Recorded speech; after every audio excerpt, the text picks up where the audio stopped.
part of review. So we're going to be learning how to graph. In the first part we're going to look at is we're going to learn about ordered pairs.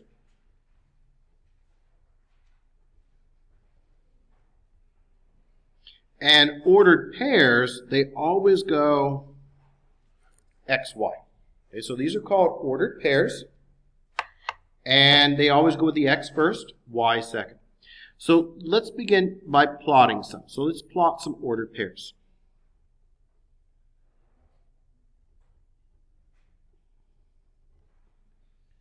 So how about we plot minus 2, 3. How about 4, negative 1, 0, 3, and 1, negative 5. These are going to be very easy to do. When we plot, we're not going to connect them together. Okay, so plot simply means we put a dot where they belong. When we say graph, that means we connect them together. Okay, so graph means you connect them together. Plot means you just put a dot as to where these are at. So let's now go ahead and plot these ordered pairs. X always goes first, Y goes second.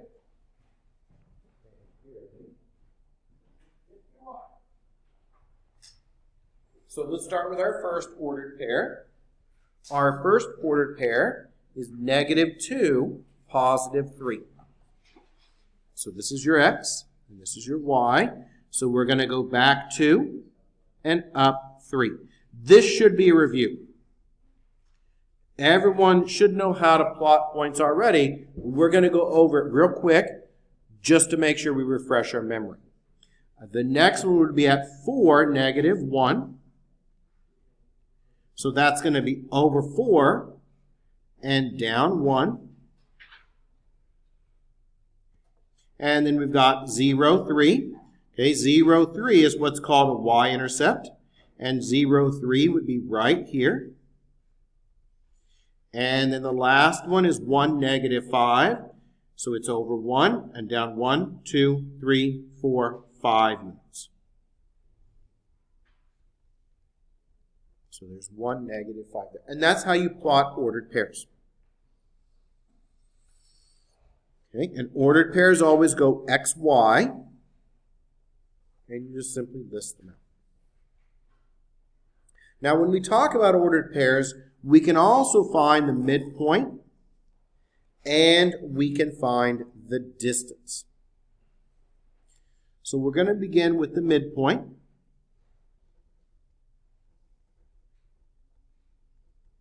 And your midpoint is given by this formula. Your midpoint is x1 plus x2 over 2, y1 plus y2 over 2. This is your midpoint formula. You should already be familiar with the midpoint formula. You probably saw this in an intermediate algebra course.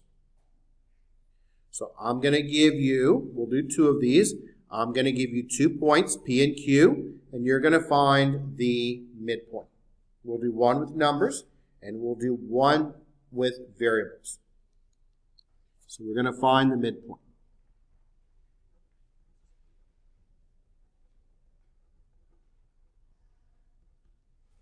So we're going to be finding the midpoint here. Adjust this a little bit. Okay, so we're going to be finding the midpoint. And I'm going to give you 2 ordered pairs, P and Q. So let's say P is minus 3, 5. And Q is 4, 8. I want to find the midpoint. And when we find our midpoint, we need to label our ordered pairs.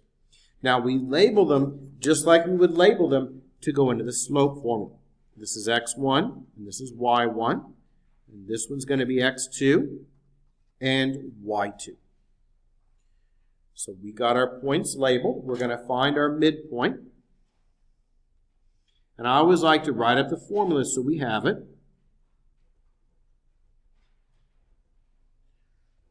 So we have so many formulas, it's just a lot easier if you just write down the formula each time so you can see how they go together. And then we fill it in. So we fill it in. And what do we have? We have a minus 3 plus 4 over 2 here. Let me adjust this so it's not so crooked. Okay, yep, that should be just about right there. So you have minus 3 plus 4 over 2. That's for the x's. And then we have a 5 plus 8 over 2 for the y's. Right? x1, x2, add them together, divide by 2. Y, same thing, add them together, divide by 2. And so now we have minus 3 plus 4, so that's a 1 over 2. And 5 plus 8, well, 5 plus 8 is going to be a 13 over 2. And that is your midpoint.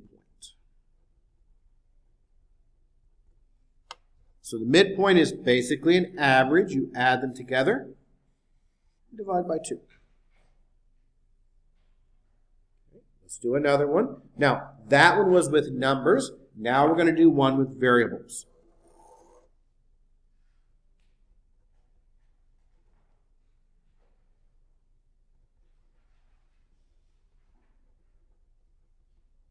So I'm going to have you find the midpoint. We'll use a P and a Q here. And I'll use the same variables as what's in your homework. Question 7. How about a B and Y? So how about a 4B, and a minus 2B, and a 5Y, and a 3Y. Okay, so this is what we've got, and I want you to find the midpoint. I always like to write the formula down. I think it makes it easier if you do that. Let's label our ordered pairs, x1, y1, x2, y2. And then we just plug our values in. Now your midpoint formula is going to be x1 plus x2 over 2 and y1 plus y2 over 2. And now we fill it in. And that's going to be 4b minus 2b over 2. And 5y plus 3y over 2. And don't try to make them more difficult than they need to be. Very, very similar to question 7. I use the same variables just so you can see how it goes together. And what's my midpoint then going to be? Well, if we reduce this down, we end up with 4b minus 2b. Okay, so that's a 2b over 2. And 5y and a 3y makes it an 8y over 2. And break that down. Those 2's can cancel, so that leaves you with a b. And 8 over 2 makes it a 4y. So that would be your midpoint.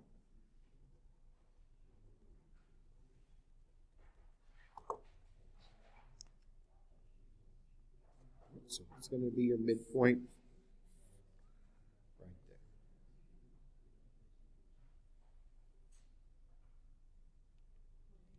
Okay, does everyone remember that? So we just find our midpoint using our formula.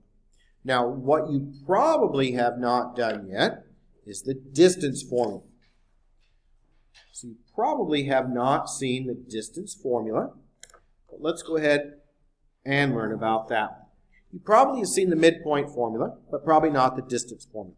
Okay, the distance formula is D. This is our distance formula.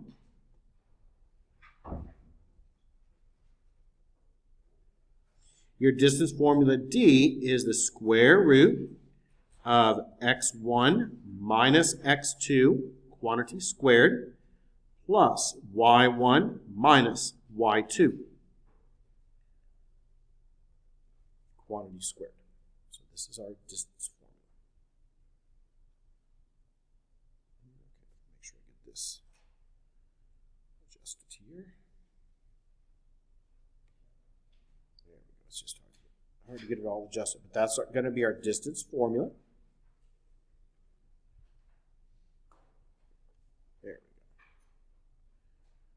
So that's our distance formula. I'm going to now give you two ordered pairs, and we're going to try to find the distance.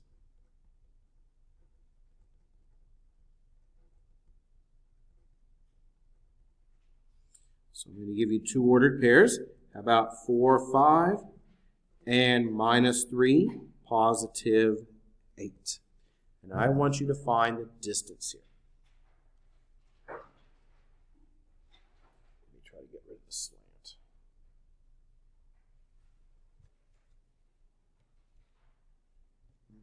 There. Yeah, that's much better. Okay, so I want you to find the distance. Now, when I want to find the distance, just like I did with the midpoint formula, you label your ordered pairs, x1, y1, x2, and y2. Now, one thing that we have to remember is whenever we square a negative, it comes out to be what? Positive, right? You're never going to get negatives underneath this square root, because if they were a negative underneath the root, what would happen if I took the square root of a negative number? It would become imaginary, and can we have an imaginary distance? No. Okay, so always remember, when you square, they come out to be positive. You may also have to break up the roots. Sometimes they'll come out to be whole numbers when you take your square root. Other times you're going to have to break them down. Well, let's go ahead and apply our distance formula. We've got our ordered pairs labeled. And I always like to write the formula down so we can see how they go together. In this case, we're subtracting. So make sure you're careful with the subtracting of the numbers here. Watch out for double negatives. So I'm going to go ahead and plug in my values. And let's see what we get. Well, we get 4 minus, watch out for that double negative at the 3, minus 3, quantity squared. And then we have 5 minus 8, quantity squared. And again, watch out for the double negative. The double negative here, it's going to make that positive. And 4 and 3 makes it 7 squared. What about 5? 5 minus 8. 5 minus 8 leaves you with a minus 3 squared. But again, be very careful what happens when you square a negative. When you square that negative 3, it becomes a positive 3. 7 squared is 49. We'll add them together, and that gives you the square root of 58. Now, you always need to make sure that you can't break this down any further. Sometimes they'll come out to be whole numbers. In many cases, they won't. So the first thing I do is I check it. And is 58 a perfect square? Okay, let's make sure it's not. 58 is not a perfect square, right? But can we break 58 down? Well, I think we might be able to, because 58, we know it has a 2 in it. 2 and 29. And then I don't think it can go any further, can it? Nothing else goes any further. 29 is a prime number. 58 then is not going to reduce. So your answer would then be simply the square root of 58. In many cases, they will break down. This one didn't, but they can. Now, what happened here? Very, very important. When you squared this negative 3, it became a what? Positive 9. So make sure you're very, very careful with the signs here. Let's do one more. And then we'll talk about graphing and completing ordered pairs. Okay, so one more of these.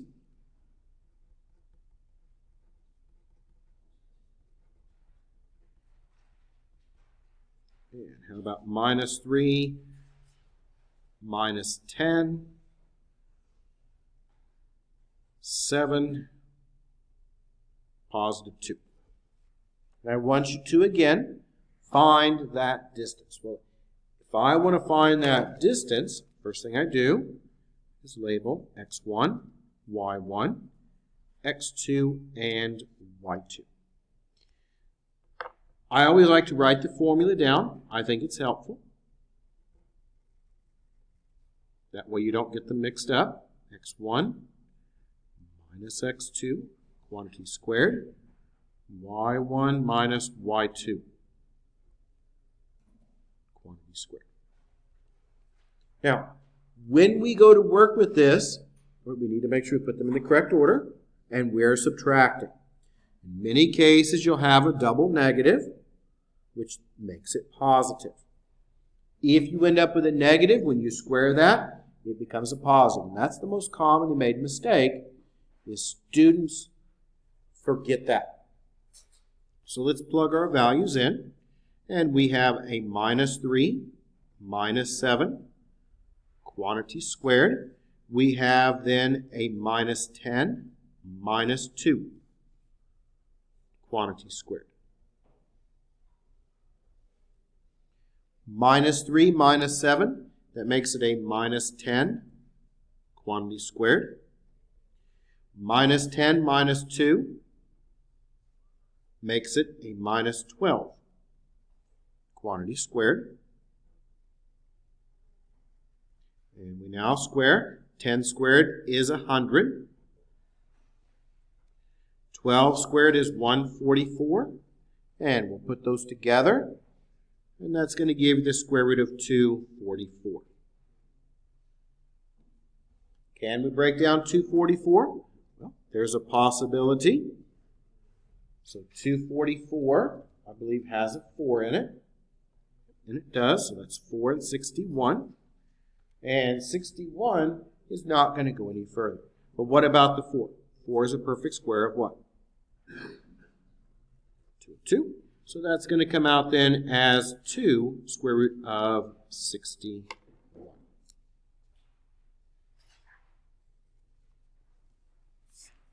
Is everyone all right with how I did that? Now, where do students make a mistake at? Okay, the most common place for students to make mistakes is either like the last one, with the double negative here, that's a commonly made mistake, or someone will forget that when you square a negative, it becomes a what? Positive. So make sure you're careful with those facts. When you square that negative, it becomes positive.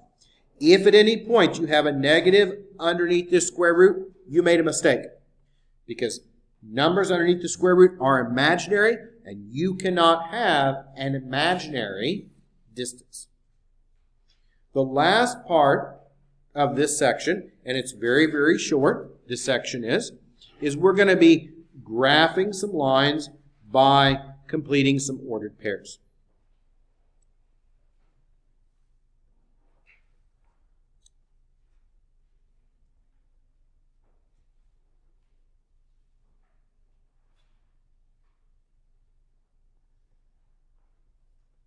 So we're going to complete the ordered pairs and graph.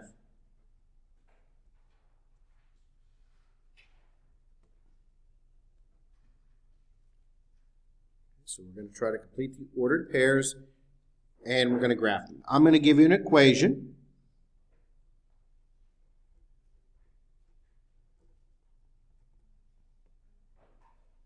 And you're going to have to complete the ordered pairs.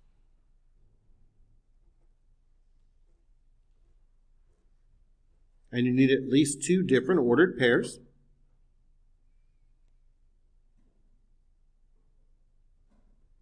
And we'll just do the intercepts here. Okay, I want you to complete these ordered pairs. So you'll have more than 2. All you need is 2 points though, right? When you look at the homework, some of these may have 3 or 4 different points that you have to finish out and complete. But you really only need what? 2 points. Because 2 points, I can connect them together with a line. We are just graphing lines right now. When we talk about parabolas and other curves, that's next week. But in this week, all we're doing is we're going to be graphing lines and circles. Now, I want you to take this equation and fill in the missing parts. So this is x and this is y. So for the first one, we're going to plug in y equals 0. And that gives you 4x plus 0 equals 8. So 4x equals 8. And we'll divide by our 4. So x now equals 2. So that goes here. What about the other one? Well, the other one, we're going to plug in x equals 0. And if I plug in x equals 0, that's 4 times 0 plus y equals 8. 4 times 0 is 0. That's gone. So you're left now with y equals 8. And that goes up here. Now, how do we graph a line? What do we need to graph a line? We must have at least 2 points. Now, you can have 3 or 4, but you have to have at least 2. 2 different points. These happen to be our intercepts. That's okay. They may or may not be intercepts. These are intercepts. They are 2 different points. And we can now graph our line. So how do we graph our line? When we graph, that means we connect them together. Plot means we put a dot. Graph means we connect them together. So let's start with our first point. 2, 0. 2, 0 is right here. The next one is at 0, positive 8. So that's going to be here at 0. And then up 1, 2, 3, 4, 5, 6, 7, 8. And there's your second dot. Now, we are graphing. So when we graph, we connect them together. So we'll go ahead and connect these together now.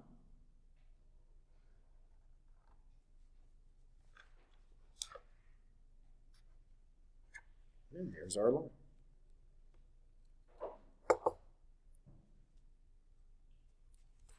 And that now finishes up 2.1. There's very, very little to do in 2.1.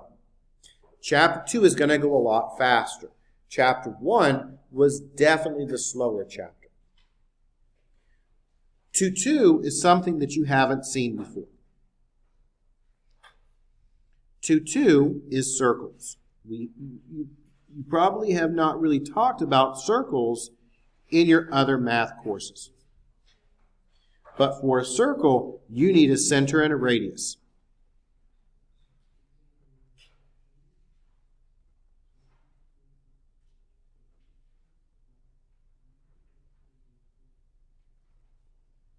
Okay, so for a circle, you're going to need a center and a radius. So I'm going to begin just by having you graph the circle.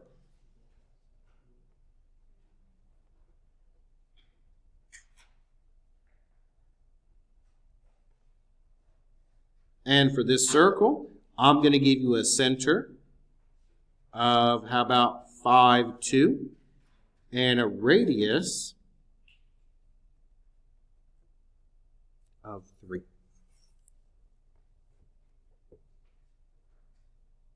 So center is at 5, 2, and the radius is 3. How would I graph this circle? Well, whenever you want to graph a circle, the first thing you do is you find your center. And your center is at 5, 2. So that's x, and here's your y. So 5, 2 would be over 5 units. 1, 2, 3, 4, 5 units. And up 2. Okay, so there's your center. Now, what does it mean if I have a radius of 3? Okay. Radius is the distance from the center to the outer edge of the circle. So if my radius is 3, then that means I go 3 units in each direction. So 1, 2, 3 units down. Make a dot. 3 units up. 1, 2, 3. That's about 3 units up. 3 units down. 3 units up. 3 units back. 1, 2, 3. And then 3 units to the right. 1, 2, 3. Which makes a dot right about there. We want a circle, so that means we can connect them together. Our radius was 3, so we went 3 units in each direction. And then we connect them together, and there's my circle. Okay. So the radius is just the distance from the center to the outer edge.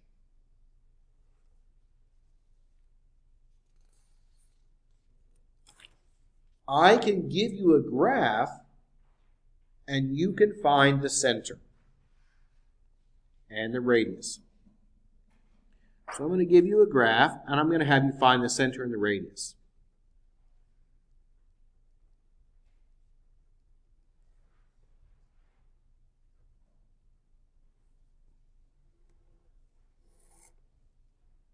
So I'm going to give you a picture, and you're going to have to find the center and the radius here.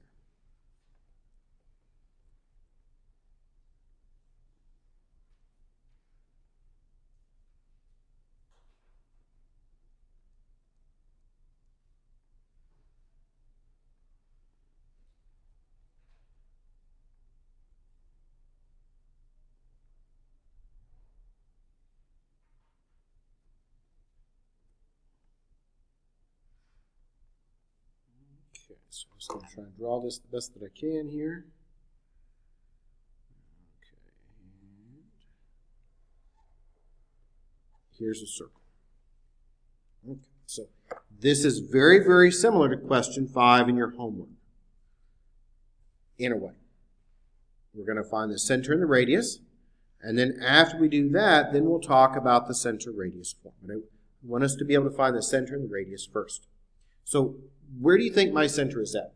Well, if I look at it here, can I cross it off, right?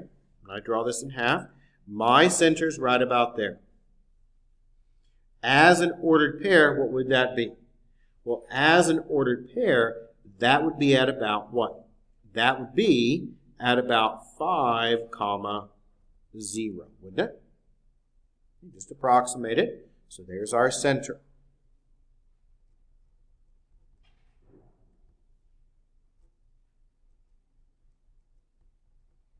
Now, what about the radius? Does anyone know what the radius might be? And I made this one easy to work with. What would the radius be here? Anyone got any idea? Someone said it, radius should be 5, shouldn't it? Right? Why is it 5? Because you're going what? About 5 units in each direction. So there's the center, and there's the radius. Now we need to learn about what's called the center-radius form of a circle. And this is where we deal with the equations. And this is easy to work with, but we have to watch our signs. Where students make a mistake at is in the signs. So this is called the center-radius form.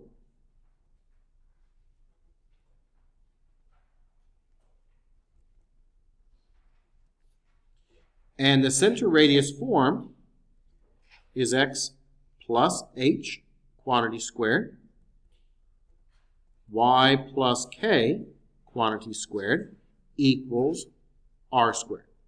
And your center is at minus h, minus k, and your radius is r.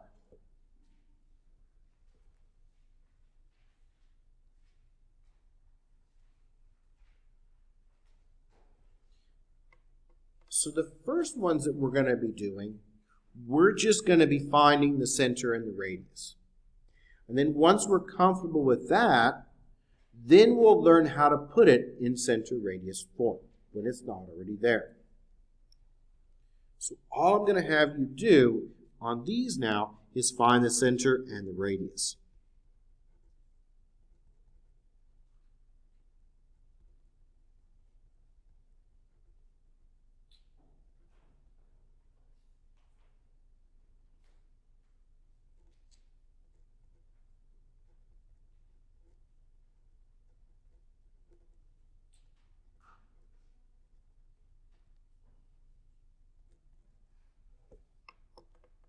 So we're going to start with this.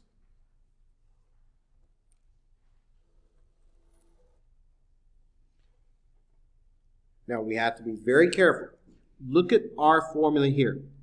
This is x, and this is k, right? When we find our center, what happened to the signs? They changed, didn't they? Right? So we're going to have to do that. Notice also that this is r squared. But our radius is simply what? R. So what we have to do is switch our signs for the center first.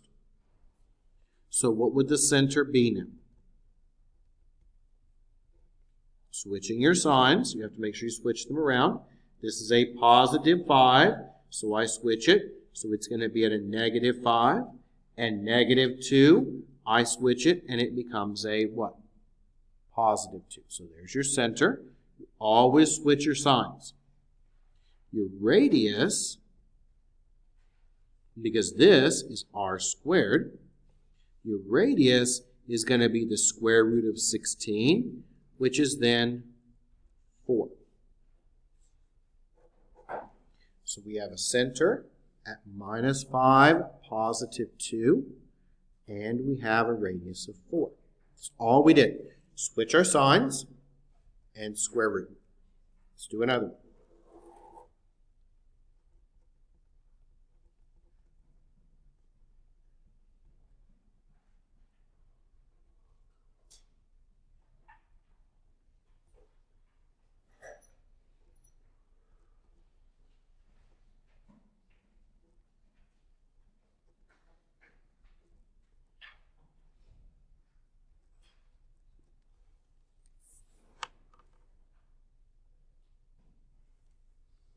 So here's another one. For the center, we switch our signs. So that negative 8, well, that becomes a positive 8. And what about the y part? Is there any y part there? Is there a number with the y? No. So there's not. So we're going to use a 0. So my center would be, switching your sign, positive 8. This one doesn't have a number, so it's 0. And what would my radius be? The radius would be the square root of 25, which is then a what? 5. You really don't want to make these more difficult than what they need to be. These are actually very simple. We'll do one more. And then we will go the opposite way. I will give you the center and the radius, and you'll write it in center radius form. So let's do one more of these, and then we'll do it the opposite.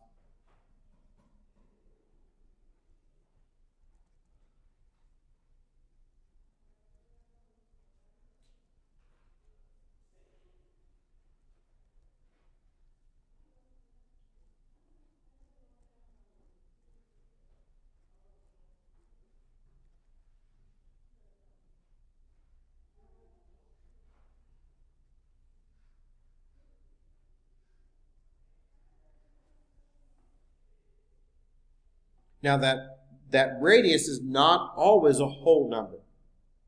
The others were, but this one's not.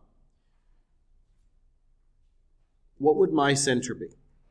Can anyone tell me what the center would be? Yep, someone said it. 6 and what? 9, right? Now the radius is not 50. The radius is the square root of 50. But 50 is not a perfect square, is it? But 50 can break down. So let's go ahead and break down our 50. So 50 breaks down into 2 and 25, and then 25 is 5 and 5. So the 5s can come out, and what's left over? Square root of 2. So your center is at 6, 9. Your radius is 5 square root of 2. Make sure when you do the center, you switch the signs. Now, let's go the opposite way. I am now going to give you a center and a radius, and you're going to write this in center radius form.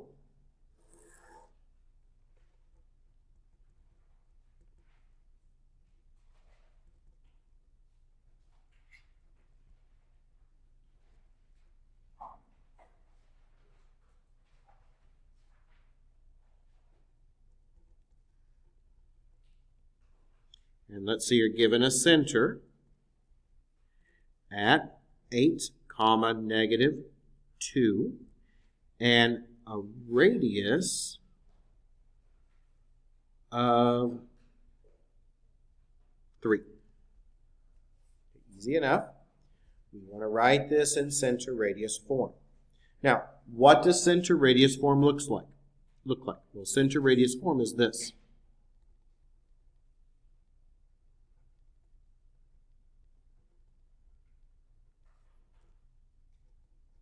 X plus h, quantity squared, y plus k, quantity squared, equals r squared.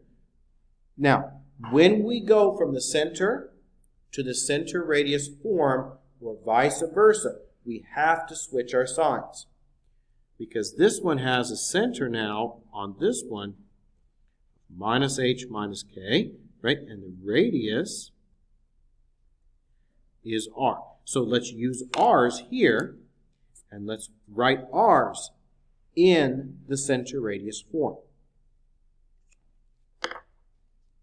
So it needs to look eventually like this. So the first thing we do is we'll get the parentheses. And we have to switch our signs. So this is your x, this is your y. So my x part is going to be that negative 8. So x minus 8, right? We switch our signs. That's why we have a negative 8 there. And what about the y part? Well, it's a negative 2. So that becomes a y plus 2. And what about the other side? Well, it's not just 3. It's 3 what? Squared. Notice it's squared there. So now we clean it up, and we get x minus 8, quantity squared, and y plus 2, quantity squared, and 3 squared is 9. So there's your answer in center radius form. Okay, so pretty simple on that one. Just fill them in. Now the next part that we're going to look at is we're going to have to complete the square. So we're going to now be learning how to complete the square. So I'm going to give you several of these, and we're going to see how they factor. So I'm going to give you about 6 polynomials, and we're going to see how they factor.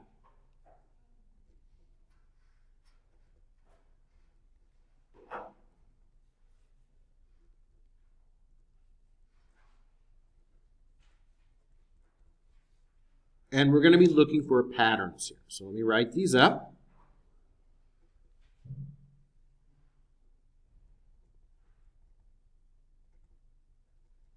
And we're going to be seeing if we can see a pattern here.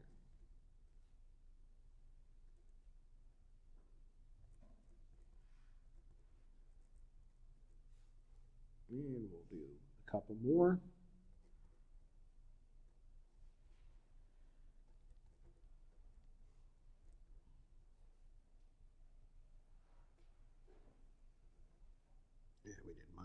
Let's do 18x. And about an 81. Okay. Now, we're going to factor these out. And these are what are called perfect square trinomials. So we're going to factor these out. And these are perfect square trinomials. And why are they perfect square trinomials? Well, 9's a perfect square. 36 is a perfect square, 1's a perfect square, 16 is, 25 is, and 81 is. So we're going to now be factoring these down. So we're going to see how these factor, and we're going to look for a pattern.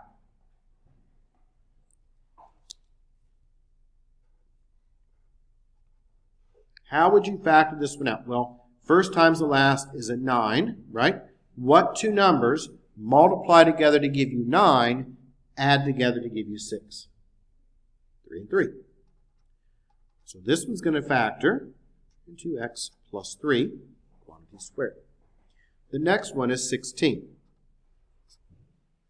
What two numbers multiply together to give you 16, add together to give you the negative 8? Well, 16 is a perfect square of what? 4. So how about we use minus 4 and minus 4?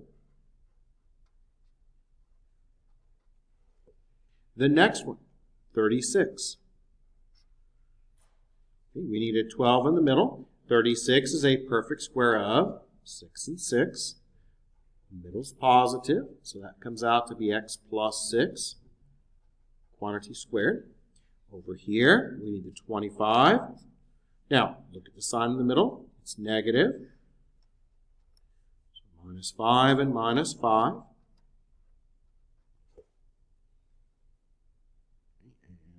we're going to look at 2 more of these quickly here. We need the 1. And how about minus 1 and minus 1? 81 is a perfect square of 9. We need a minus 9 and a minus 9 here. Okay, so these are all called perfect square trinomials. Now, we need to find the pattern. Mathematics is a lot about looking for patterns. First thing I want you to do is I want you to look at all the numbers in the middle and compare them to the number inside the parentheses. How does 6 compare to 3? 12 compare to 6. Negative 2 compared to negative 1. Negative 8 to negative 4. Negative 10 to negative 5. And negative 18 to negative 9. How do they go together? What's the pattern? What's happening to the middle numbers each time? They're all getting half, right? Because what's half of 6? 3. What's half of 12? 6. What's half of a negative 2? Negative 1. What's half of negative 8? Negative 4. What's half of negative 10? Negative 5. What's half of negative 18? Negative 9. Now let's look at the numbers on the end and see how they go together with the number here.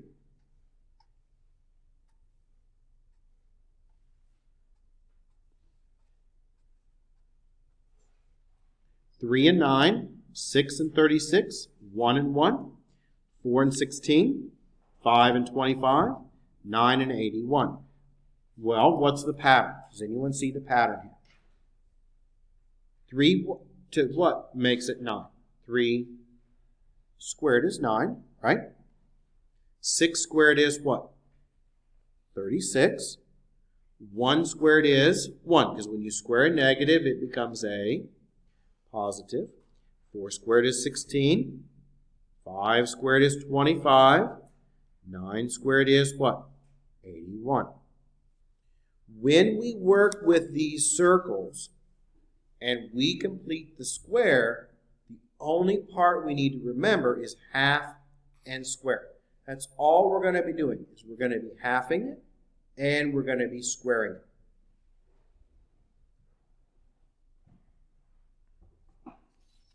So half and square. Now I'm going to have you fill in the missing piece.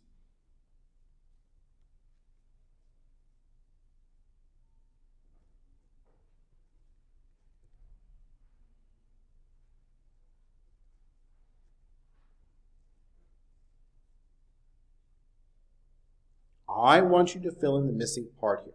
So first off, let's see how this would factor. Okay, we've got some here. We can look at these. We can see these.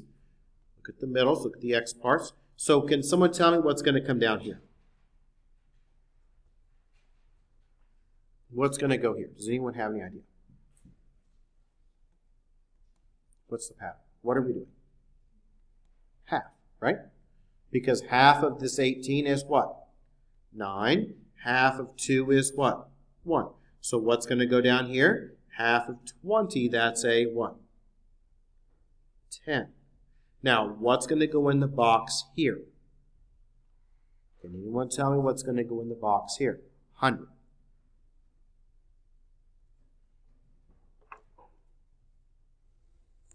Let's do another one.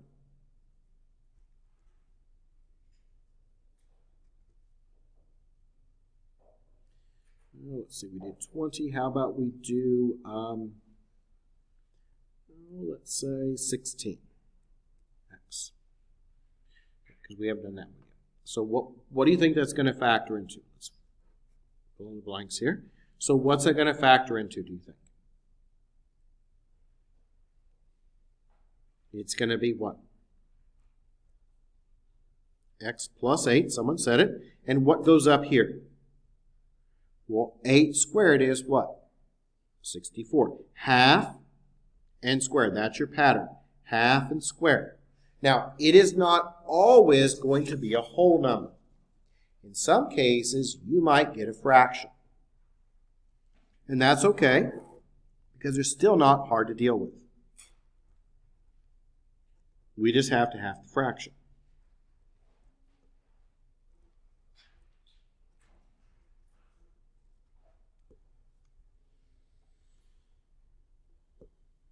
And we've done about a positive. Let's make that negative. That way the sign will be negative. So the first thing we do is we realize that's negative, so it's going to come down as a negative. Our x comes down. Now, what's our pattern? We have to half. Okay? So what's half of 5? Okay? Half of 5 is, it's 5 times a half. That is 5 halves. So 5 halves comes down, right? Just half. Let's put it over 2. And how do we square a fraction? Well, how do we square this to get there? We square it by just multiplying it by itself, because that's when you square. You just multiply it by itself. And we just multiply across the top and across the bottom as well. So 5 and 5, negative and negative makes it a positive 25. 4 and 4 makes it a, 2 and 2 makes it a 4. So that is going to now be 25 over 4. Okay, half and square. Easy enough.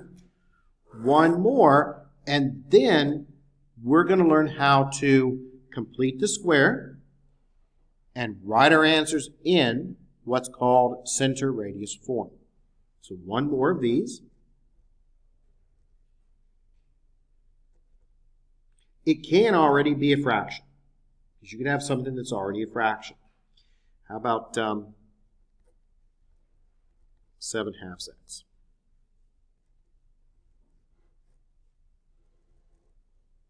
Well, how would you half a fraction? Well, you half a fraction by simply taking it, just like we did up here, okay, and multiplying it by half. 7 times 1, that's a 7. 2 times 2 makes it a 4. So that's 7/4. What's going to go up here is this number squared. So how do we square a fraction again? Well, we just multiply it by itself. 7/4 times 7/4. 7 and 7, that makes it 49. 4 and 4 makes it 16. And that's it. Half and square. That's it. That's all you need to really remember for these circles. Now, when we go to write them in what's called center radius form, we're going to have to complete the square twice. Once for the x part and once for the y part. So I'm going to pick these from our textbook now, just so they come out with nice numbers. If I try to make them up and I'm not really careful, we may end up with horrible numbers. So I'm going to pick some of these from our textbook now. And we will start with question 28 on page 219. So I'll write it up. If you don't have your textbook, that's fine, because I'm just going to write up the question for you.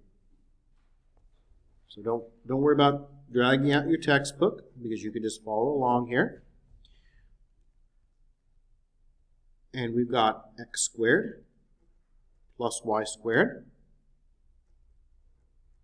plus 8x minus 6y plus 16 equals 0. Now, what we do for these is we want it to be in what is called, again, center radius form. So we're going to find the center and the radius.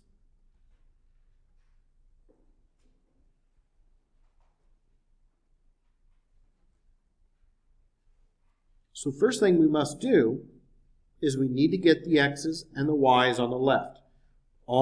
Just the numbers go to the right. So we want the x's and the y's on the left.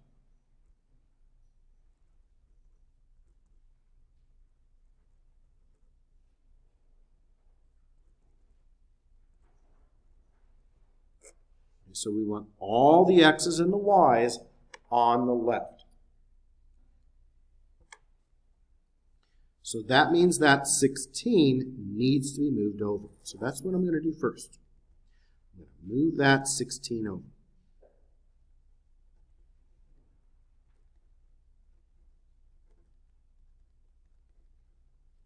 So always make sure that the x's and the y's are by themselves on the left. Now, once we have that, now we can complete the square. So we're going to look at the x part first. So we're going to look at everything that has an x on it. And we're going to do just like we did a minute ago. Make sure, though, that you put your answer in a box because we need to keep track of it. So we need to see how it's going to factor and then what number goes in the box. So how is this going to factor? Can someone tell me? What's going to go down here? Anyone got any ideas? It should be pretty easy. It should be x plus what? 4. And then what goes in the box here? 4 squared, that's a 16. Half and square, right? Now we do the same process with the y part. And what do we have for the y part? We have y squared minus 6y. What do? Half and square. So what's half of negative 6? Negative 3. And what are we going to have to add in to force it to factor? Well, negative 3 squared, watch your signs, is always positive. Because when you square a negative, it becomes positive. And 3 squared makes it then a what? 9. Now we need to rewrite. We're almost done. We can now rewrite it all. We have to keep track of everything, though.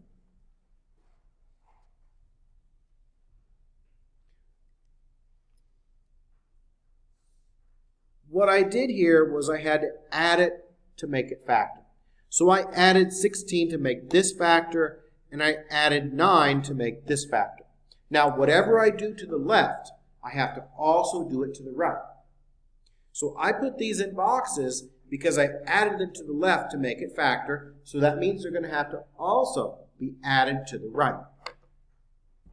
So now when I rewrite this, the left-hand side is simply the parentheses, so that's x plus 4, quantity squared. The right is y minus 3, quantity squared. Now we already have a minus 16.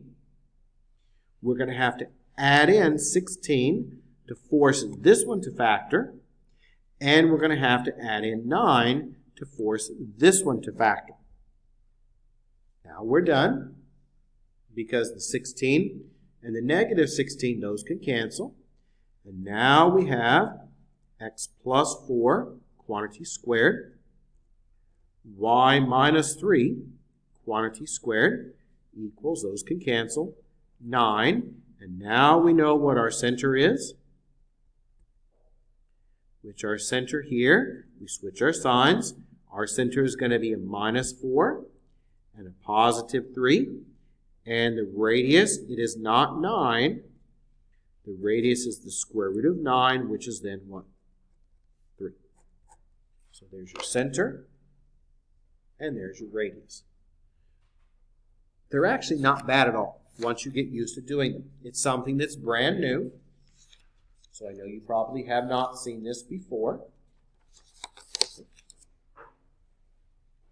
Thank you. Is that good? Thank you. And if you want the new homework packet, I've got one right here for you. Thank you. Yep, you're welcome.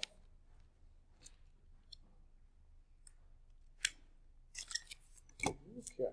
So now let's do another one.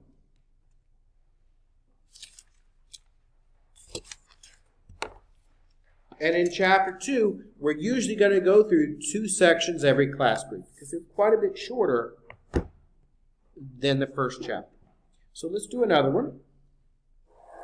And all you have to remember for circles is half and square. That's it. Question 30.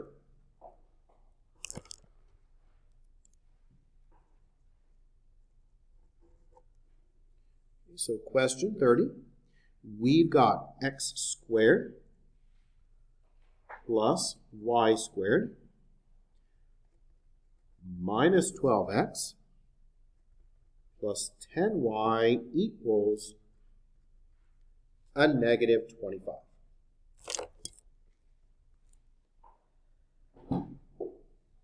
Well, first things first.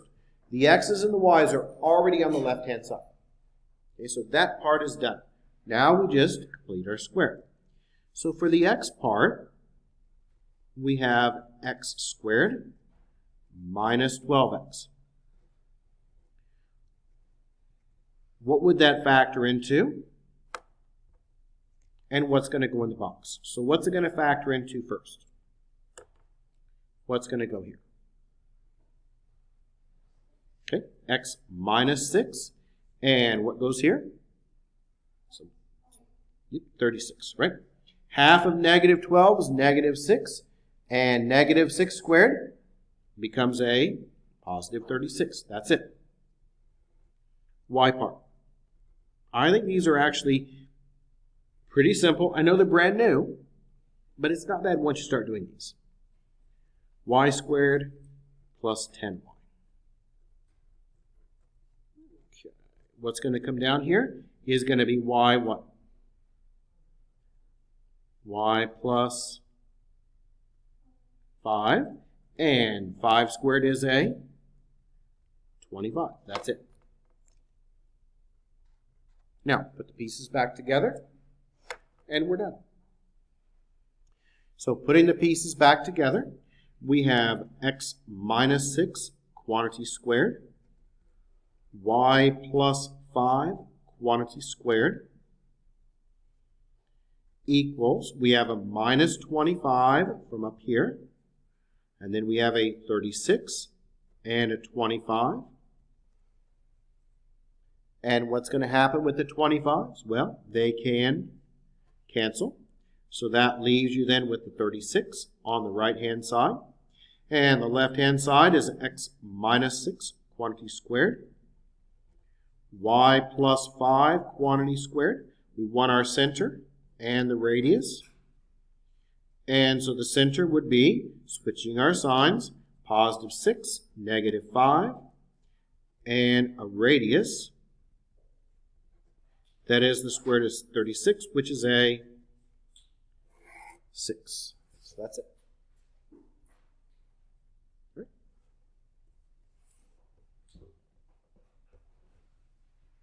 Let's do another one.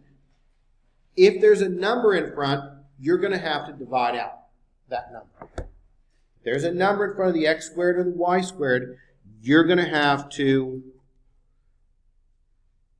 divide out the number. So we're going to look now at question 33. And it's in your textbook, but I'm going to go ahead and move that 23 over. You always have to do that first. And then we'll deal with the 9s after that. So even though it's a negative, if you look at textbook, I'm just going to go ahead and move it over.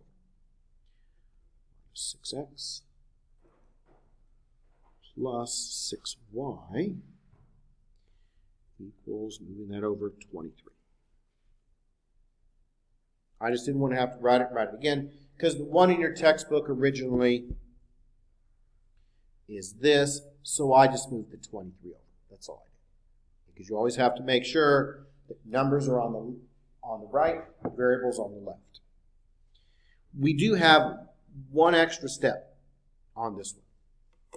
On all of the others, we've never had any number in front of the x squared or the y squared. We have to deal with the 9 because we don't want any number in front of it. So no matter what number it is, and these will be the same, if these are different, it would be an ellipse. So they're always going to be the same. If you take a calculus course, you'll learn about ellipses, but we don't cover them in college algebra. So we're going to go ahead now and we have to divide out everything by the 9. Even though that makes fractions, we have to do it. Because we want the x squared and the y squared to have no number in front. So we divided everything by 9, and now we'll see what we're left with. We're now left with x squared plus y squared. This reduces down to a minus 2/3 x, a positive 2/3 y, and 23 over 9 stays the same. Now it is going to go away in a moment, so the fractions are not going to be that difficult to deal with. We are now set up to complete the square, and we have to do it again for the x part and for the y part. Now these do have fractions, so we're going to have to square half the fraction and square it. So we've got x squared minus 2/3 x. Okay. How do we half a fraction? Well, we half a fraction by multiplying it by a half. So we have minus 2/3. We need to half it. So we'll multiply it by a half. When we do that, 2's cancel, and that leaves you then with a minus 1/3. So that's going to come out to be x minus 1/3, quantity squared. Now we still need to make sure that we add something back in to force it to factor. And how do we do that? We square a fraction. So minus 1/3 squared, that's minus 1/3 and minus 1/3. That's a positive 1/9.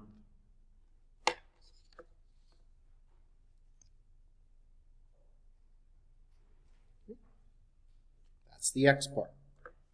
Now we repeat the process with the y part.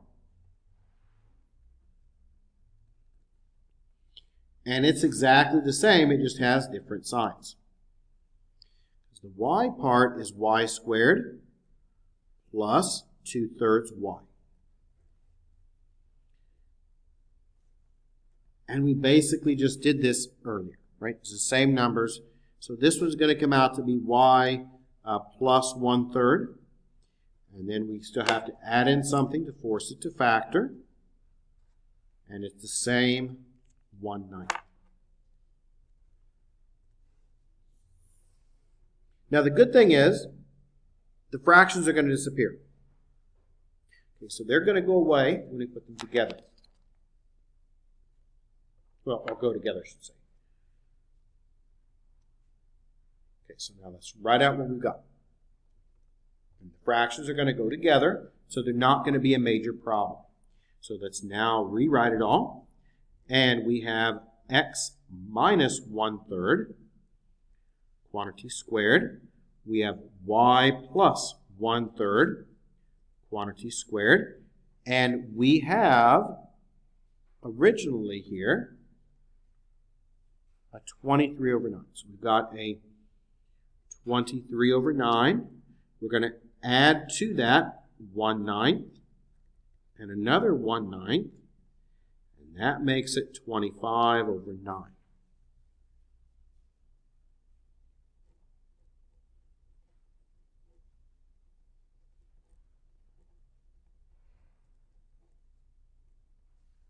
And what's our center going to be? What do we do for our center? We just switch the signs. So the center is 1/3 and minus 1/3. And the radius is the square root of 25 over the square root of 9.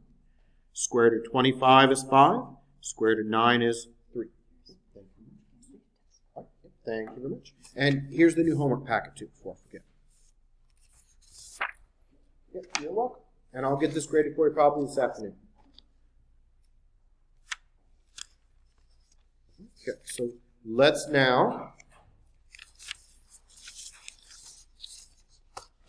go ahead and, well, we got this one finished. We'll start another one. Just put this up so I don't lose it. Let's do another one. We'll do one now that has a 4 in front. This one we divided by 9.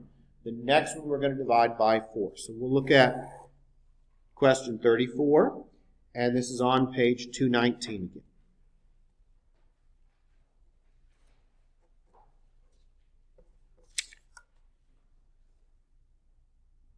Wait, that was, oh, sorry, that was 33 actually, my mistake. That was actually 33. Yeah, that was 33. We'll do 34 next. So for question 34, we are going to have to divide by 4 because we have 4x squared, 4y squared, we've got a positive 4x, a negative 4x, and I'm going to go ahead and move that 7 over. Now, even though it makes fractions, we have no choice. We have to have the x squared and the y squared with nothing in front. So these have the 4's, so we're going to have to divide everything now by a 4, even though it makes fractions. So those can cancel out, so that gives you an x squared. Those cancel out, y squared. That makes it an x. I think one should be an x, one should be a y. Sorry about that. Yeah, that should be a minus 4y there. That should be a y there. Okay, so and that makes you with a minus y, and then that still leaves you with 7/4. Everything is set up now.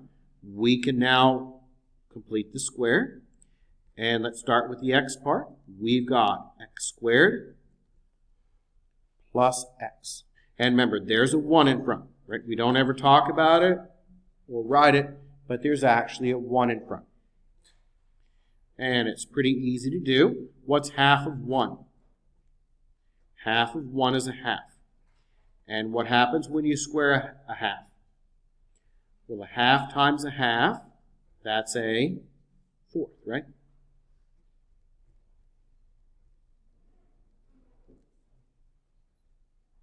So that's a 4th there. Now, what about the y part? It's very, very similar. And the y part, we've got y squared minus y. So half of minus 1 is a minus 1/2. And when we square a half again, it becomes a positive 1/4.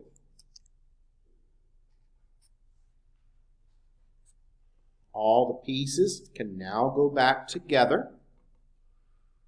And don't forget about that 7/4 right there. So let's rewrite this. We've got x plus 1/2, quantity squared. We've got y minus 1/2, quantity squared. And that equals 7/4 plus 1/4. Plus another 1/4, so that is 9/4 now. And I'll slow down so you can get this copied down if you need to. And it's now in the center radius form. And what do we do when we go to the center radius form? We have to what? Switch our signs, right? So what would the center be? Well, the center would be minus 1/2, positive 1/2, and the radius is square root of 9 over the square root of 4, which is then 3/2, right? So there's your center, and there is your radius. Now, I do want to talk about two more equations to look at, and we're going to talk about what makes it not a circle and what makes it a point. These have been circles. The next two that we're going to look at are not circles. So the next ones that we're going to look at are not going to be circles. They're either a point or they don't exist at all. So I'll do probably maybe one or two examples of both, at least one. But these are non-calculational. I just want you to show you what's a circle and not a circle. And I'll go ahead and pass out the sign-in sheet too.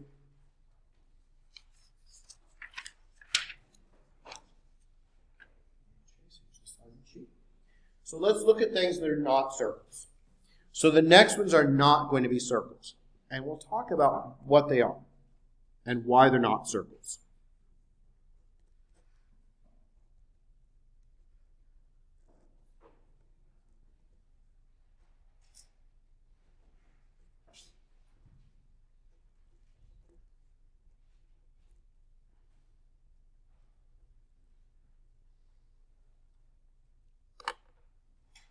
Okay, now, why is this one not going to be a circle?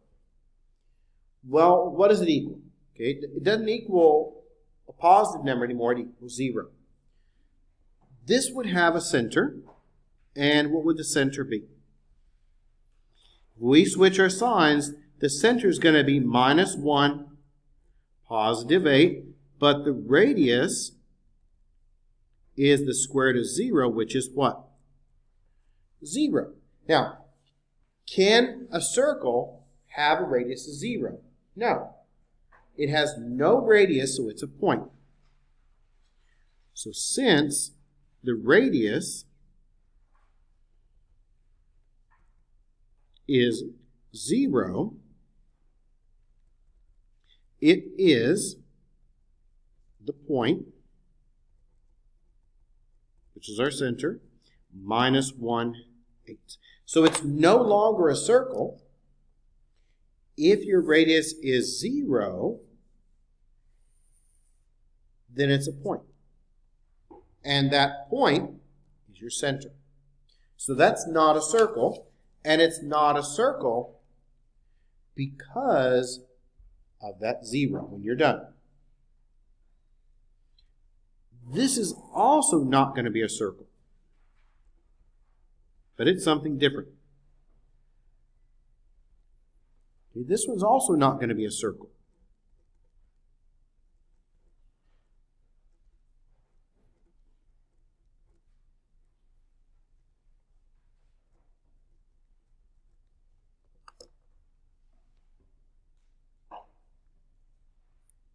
Now look at this one.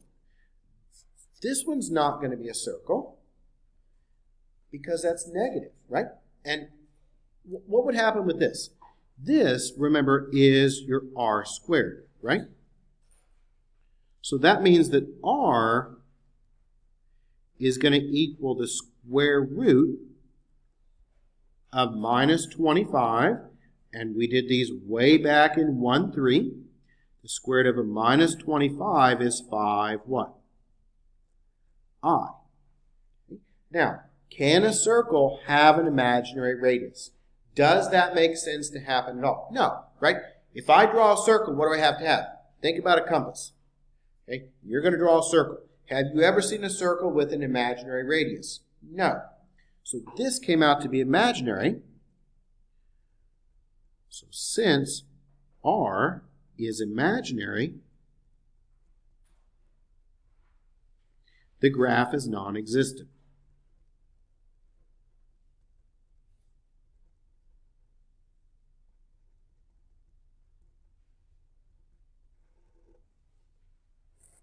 So if it's negative here, that means the graph is non-existent.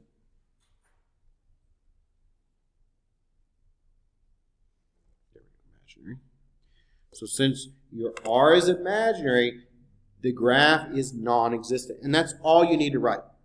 So if this is negative, that means it's non-existent.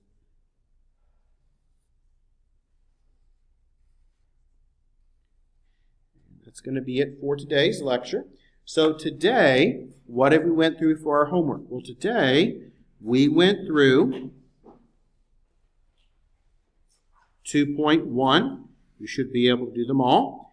And 2.2. You should be able to do them all. I will see everyone then on Thursday. Sure, do you have a question?